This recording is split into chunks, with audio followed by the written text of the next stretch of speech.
محرم الحرام اسلامی سال کا پہلا مہینہ ہے اور یہ ان 4 مہینوں میں سے ایک ہے جنہیں اللہ تعالیٰ نے قرآن مجید میں حرمت والے مہینے قرار دیا ہے۔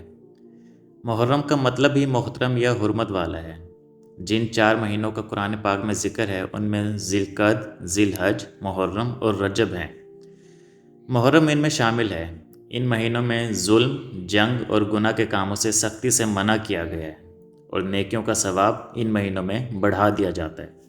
نبی کریم صلی اللہ علیہ وآلہ وسلم نے محرم کو شہر اللہ یعنی اللہ کا مہینہ کہہ کر پکارا ہے، جو اس کی عظمت کی بہت بڑی دلیل ہے۔ بہت سے لوگ محرم کو صرف واقعہ کربلا کے حوالے سے جانتے ہیں، لیکن تاریخ اسلام اور انسانی تاریخ میں اس مہینے خاص طور پر 10 محرم یعنی یوم عاشورہ کو پہلے سے ہی ایک خاص مقام حاصل تھا۔ روایات کے مطابق اس دن اللہ تعالیٰ نے حضرت آدم علیہ السلام کی توبہ قبول فرمائی۔ اسی دن حضرت نوح علیہ السلام کی کشتی جودی پہاڑ پر آ کر رکی اور انہیں اور ان کے ساتھیوں کو طوفان سے نجات ملی۔ حضرت ابراہیم علیہ السلام کی پیدائش اسی دن ہوئی اور روایات کے مطابق اسی دن آپ کو آگ سے نجات ملی۔ حضرت موسیٰ علیہ السلام کی فتح اسی دن ہوئی۔ اللہ تعالیٰ نے بنی اسرائیل کو فرعون کے ظلم سے نجات دی اور فرعون اپنے لشکر سمیت سمندر میں غرق ہوا۔ اسی دن حضرت عیسیٰ علیہ السلام کو آسمانوں پر اٹھایا گیا تھا۔ یکم محرم الحرام کو خلیفہ دوم حضرت عمر فاروق رضی اللہ تعالیٰ عنہ کی شہادت بھی ہوئی، جس سے اس مہینے کی تاریخی اہمیت اور زیادہ بڑھ جاتی ہے۔ محرم الحرام اور خاص طور پر 10 محرم یعنی یوم عاشورہ کے حوالے سے ہمارے معاشرے میں کچھ باتیں بہت مشہور ہیں، جیسے کہ دنیا میں پہلی بارش اسی دن ہوئی تھی اور قیامت بھی 10 محرم کو ہی آئے گی۔ لیکن اگر ہم مستند اسلامی تاریخ اور صحیح احادیث کا مطالعہ کریں تو یہ بات واضح ہوتی ہے کہ قیامت کے بارے میں رسول اللہ صلی اللہ علیہ وآلہ وسلم نے صرف جمعے کے دن کی نشاندہی فرمائی ہے، نہ کہ کسی مخصوص تاریخ کی، اور پہلی بارش کا ذکر بھی تاریخ کی کچھ کمزور روایات میں ملتا ہے جس کی کوئی پکی دلیل نہیں ہے۔ اس لیے ایک مسلمان ہونے کے ناطے ہمارے لیے یہ جاننا بہت ضروری ہے کہ اس دن کی اصل فضیلت حضرت موسیٰ علیہ السلام کی فرعون پر فتح، نبی کریم صلی اللہ علیہ وآلہ وسلم کے بتائے ہوئے روزے اور میدان کربلا میں امام حسین رضی اللہ عنہ کی وہ عظیم قربانی ہے جو انہوں نے حق کی خاطر دی۔ بات کریں گے محرم الحرام کے روزوں کے بارے میں۔ رمضان المبارک کے فرض روزوں کے بعد محرم الحرام کے روزوں کو تمام نفل روزوں میں سب سے زیادہ افضل قرار دیا گیا ہے۔ آپ صلی اللہ علیہ وآلہ وسلم نے فرمایا، رمضان کے بعد سب سے افضل روزے اللہ کے مہینے یعنی کہ محرم کے ہیں۔ یہ بات صحیح مسلم سے ثابت ہے۔ جب آپ صلی اللہ علیہ وسلم مدینہ تشریف لائے اور یہودیوں کو 10 محرم کا روزہ رکھتے دیکھا جو وہ حضرت موسیٰ علیہ السلام کی فتح کی خوشی میں رکھتے تھے، تو آپ صلی اللہ علیہ وآلہ وسلم نے فرمایا کہ ہمارا حضرت موسیٰ علیہ السلام پر زیادہ حق ہے۔ چنانچہ آپ صلی اللہ علیہ وسلم نے خود بھی روزہ رکھا اور صحابہ کو بھی حکم دیا۔ عاشورہ کا روزہ پچھلے 1 سال کے گناہوں کو مٹا دیتا ہے۔ یہودیوں سے مشابہت ختم کرنے کے لیے آپ صلی اللہ علیہ وسلم نے خواہش ظاہر کی تھی کہ اگر میں اگلے سال زندہ رہا تو 9 اور 10 محرم کا روزہ رکھوں گا۔ اس لیے سنت طریقہ یہ ہے کہ 9 اور 10 محرم کا روزہ رکھا جائے یا پھر 10 اور 11 محرم کا روزہ رکھا جائے۔ ناظرین، جیسے کہ ہم نے جانا کہ اللہ کے اس بابرکت مہینے یعنی محرم الحرام کے روزے اور اس کی فضیلت کتنی عظیم ہے، جہاں یہ مہینہ ہمیں اللہ کی عبادت اور مغفرت کی طرف راغب کرتا ہے، وہیں تاریخ اسلام کا یہ پہلا مہینہ اپنے اندر ایک ایسا عظیم واقعہ بھی سمیٹے ہوئے ہے جس نے حق اور باطل کے فرق کو ہمیشہ کے لیے واضح کر دیا۔ یہ مہینہ ہمیں یاد دلاتا ہے کہ نواسہ رسول، جگر گوشہ بطول حضرت امام حسین رضی اللہ عنہ اور ان کے وفادار ساتھیوں کی اس لازوال قربانی کی جس کی داستان کا آغاز محرم سے نہیں بلکہ اس سے چند ماہ پہلے مدینہ منورہ کی گلیوں سے ہوا تھا۔ یہ 60 ہجری کا آخری دور تھا جب امیر معاویہ رضی اللہ عنہ کی وفات کے بعد دمشق میں یزید نے تخت سنبھالا۔ یزید نے برسر اقتدار آتے ہی مدینہ کے گورنر ولید بن عتبہ کو ایک خط لکھا۔ اس خط میں ایک سخت حکم تھا، حسین بن علی، عبداللہ بن زبیر اور عبداللہ بن عمر سے میرے لیے بیعت لو، اور اگر وہ انکار کریں تو ان کے ساتھ سختی سے پیش آؤ۔ جب یہ پیغام حضرت امام حسین رضی اللہ تعالی عنہ تک پہنچا تو آپ نے بیعت سے صاف انکار کر دیا۔ یہ انکار کسی ذاتی دشمنی یا اقتدار کی جنگ کی وجہ سے نہیں تھا، بلکہ اصولوں کا معاملہ تھا۔ امام حسین رضی اللہ تعالیٰ عنہ خوب جانتے تھے کہ اگر انہوں نے یزید کے فاسق و فاجر طرز حکومت کو تسلیم کر لیا تو نانا محمد مصطفیٰ صلی اللہ علیہ وآلہ وسلم کا لایا ہوا دین اسلام مسخ ہو جائے گا۔ آپ نے تاریخی الفاظ کہے، مجھ جیسا شخص یزید جیسے شخص کی بیعت کبھی نہیں کر سکتا۔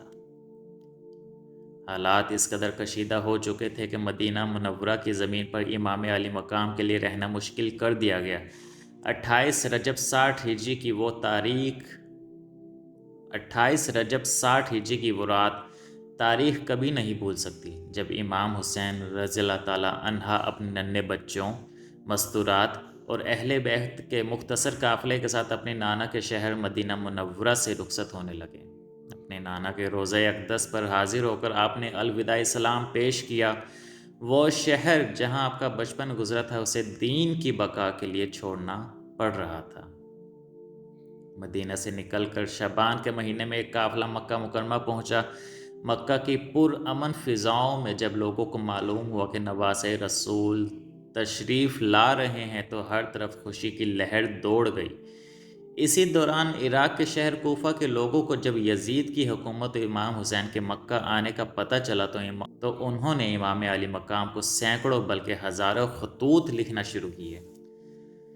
خطوط میں لکھا تھا، ہمارا کوئی امام نہیں ہے، آپ کوفہ تشریف لائیے، ہم یزید کو نہیں مانتے، ہم آپ کے ہاتھ پر بیعت کریں گے۔ ناظرین، مکہ مکرمہ میں قیام کے دوران کوفہ والوں کے خطوط مسلسل آ رہے تھے۔ امام حسین رضی اللہ تعالیٰ عنہ نے حالات کا جائزہ لینے کے لیے اپنے چچا زاد بھائی حضرت مسلم بن عقیل کو کوفہ بھیجا تھا۔ مکہ میں حج کا وقت قریب آ رہا تھا، لیکن 8 ذی الحج کو یعنی حج شروع ہونے سے ٹھیک ایک دن پہلے امام حسین نے ایک ایسا فیصلہ کیا جس نے سب کو حیران کر دیا۔ آپ نے حج کے احرام کو عمرے میں تبدیل کیا اور اپنے خاندان کے ساتھ مکہ سے عراق کی طرف روانگی کا اعلان کیا۔ یہاں یہ سوال پیدا ہوتا ہے کہ امام علی مقام نے حج جیسے عظیم موقع پر مکہ کیوں چھوڑا؟ دراصل یزید نے مکہ میں اپنے کچھ بھیجے ہوئے قاتل عام حاجیوں کے بھیس میں بھیج رکھے تھے، جن کا مقصد امام حسین کو حرم پاک کے اندر شہید کرنا تھا۔ امام حسین نہیں چاہتے تھے کہ مکہ کی مقدس زمین پر کسی کا خون بہے اور کعبہ کی حرمت پامال ہو۔ آپ نے فرمایا، میں کعبہ کی حدود سے ایک بالشت دور شہید ہونا زیادہ پسند کرتا ہوں، یہ بنسبت اس کے کہ میری وجہ سے حرم کی حرمت پامال ہو۔ جب امام علی مقام مکہ سے نکلنے لگے تو کئی جلیل القدر صحابہ اور مخلصین جیسے حضرت عبداللہ بن عباس اور حضرت عبداللہ بن عمر رضی اللہ عنہ نے آپ کو روکا۔ انہوں نے عرض کیا، یا ابن رسول اللہ، کوفہ کے لوگوں پر بھروسہ نہ کریں، انہوں نے آپ کے والد حضرت علی اور آپ کے بھائی حضرت حسن رضی اللہ عنہ کے ساتھ بھی بے وفائی کی تھی۔ لیکن امام نے جواب دیا، مجھے معلوم ہے، لیکن میں فیصلہ کر چکا ہوں، اور خام میں مجھے نانا جان صلی اللہ علیہ وسلم کی زیارت ہوئی ہے، جنہوں نے مجھے ایک حکم دیا ہے، اب میں اسی راستے پر چلوں گا، چاہے انجام کچھ بھی ہو۔ مکہ سے کچھ فاصلے پر صفا کے مقام پر عراق سے آنے والے رب کے مشہور شاعر فرزدق سے امام حسین کی ملاقات ہوئی۔ امام علی مقام نے اس سے کوفہ کے حالات پوچھے تو فرزدق نے وہ تاریخی جملہ کہا جو رہتی دنیا تک کے لیے سچ ثابت ہوا۔ اس نے کہا، اے نواسۂ رسول، کوفہ کے لوگوں کے دل تو آپ کے ساتھ ہیں، لیکن ان کی تلواریں یزید کے ساتھ ہیں، اور فیصلہ آسمان سے ہوتا ہے۔ امام حسین نے فرمایا، تم نے سچ کہا، معاملہ اللہ کے ہاتھ میں کہ وہ جو چاہتا ہے وہ کرتا ہے۔ ناظرین، آپ سب نے واقعہ کربلا تو بہت دفعہ سنا ہوگا، مگر کیا کبھی آپ سب نے یہ جاننے کی کوشش کی ہے کہ حضرت امام حسین رضی اللہ عنہ نے کربلا کا سفر کس مقصد کے تحت کیا؟ کس وجہ سے انہوں نے یزید کی بیعت سے انکار کیا؟ ہم آپ کو بتاتے ہیں کہ کربلا کی طرف سفر کرنے کا کیا مقصد تھا۔ تو ناظرین، جب یزید نے تخت سنبھالا تو اس نے دین اور شریعت کے احکام کو بدلنے کی کوشش کی۔ وہ محمد رسول اللہ صلی اللہ علیہ وسلم کا لایا ہوا دین بدلنا چاہتا تھا۔ وہ دین کے بنیادی ڈھانچے کو اپنی خواہشات کے تابع کرنا چاہتا تھا۔ جب امام حسین رضی اللہ عنہ نے محسوس کیا کہ یزید کا طرز زندگی اور حکومت کرنے کا طریقہ اسلامی تعلیمات کے برعکس ہے، تو امام ہاتھ پر ہاتھ رکھ کر کے نہیں بیٹھے رہ سکتے تھے۔ اگر امام خاموش رہتے تو یزید کا یہ طریقہ ہی اسلامی طریقہ سمجھ لیا جاتا۔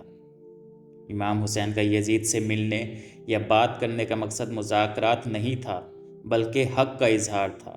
جب ولید بن عتبہ جو گورنر مدینہ تھا، اس نے آپ کو بیعت کا مطالبہ کیا تو آپ نے وہ تاریخی جملہ کہا کہ مجھ جیسا شخص یزید جیسے شخص کی بیعت نہیں کر سکتا۔ آپ کوفہ اس لیے گئے کہ وہاں کے لوگوں نے ہزاروں کی تعداد میں خطوط لکھ کر آپ کو اپنی امامت اور قیادت کے لیے بلایا تھا۔ ایک ذمہ دار رہنما کے طور پر امام کا فرض تھا کہ وہ اس پکار کا جواب دیں اور وہاں جا کر صورتحال کا جائزہ لیں۔ اسلام کا نظام اس بات پر تھا کہ حکمران بھی قانون کے سامنے جواب دہ ہیں۔ یزید نے یہ اصول ختم کر دیا اور یہ پیغام دیا کہ جس کی لاٹھی اس کی بھینس، اس نے طاقت کے زور پر فیصلے کیے، چاہے وہ حق کے خلاف ہی کیوں نہ ہو۔ اسلامی نظام میں حکمران کو عوام کی مرضی اور مشورے سے منتخب ہونا چاہیے تھا۔ یزید نے اس نظام کو ختم کر کے موروثی بادشاہت، یعنی باپ کے بعد بیٹا ہی حکمران بنے گا، چاہے وہ کتنا ہی نااہل کیوں نہ ہو، کا رواج ڈالا۔ یزید کے دور میں ایسی چیزیں کھلم کھلا ہونے لگیں جنہیں دین نے منع کیا تھا۔ شراب نوشی، جوئے بازی اور سود، اور دربار شاہی میں موسیقی اور رقص کو ایک معمول بنا دیا گیا۔ جب ایک حکمران جو خود کو خلیفہ کہلوائے اور کھلے عام دین کی حدود توڑتا ہو تو عوام اسے دین سمجھ کر کرنے لگتے ہیں۔ امام حسین کا یہی تو ڈر تھا کہ اگر یزید کو امیر المومنین مان لیا گیا تو لوگ سمجھیں گے کہ یہی اسلام ہے۔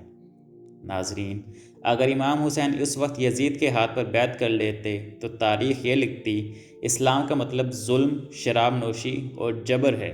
امام نے اپنی جان دے کر اسلام کو یزید کے اس ناپاک ارادوں سے بچایا۔